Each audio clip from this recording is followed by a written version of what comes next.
सर्वांनी झळकावलं. यापुढे देखील सांगायचं आहे, आत्ता आमचं वय झालं, आम्ही काय दुसरी निवडणूक लढवू शकत नाही. आणि एक करू शकतो, कुणाला आणायचं कुणाला पाडायचं.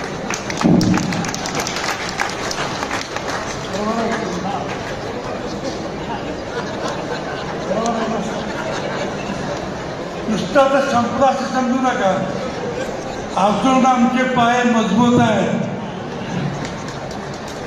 आमचा मेंदू शाबूत आहे, अजून आमच्या मनगटामध्ये ताकद आहे.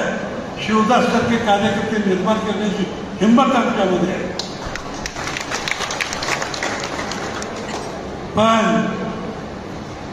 पण ती जाणीव ठेवण्याचं काम तुम्ही करावं लागेल.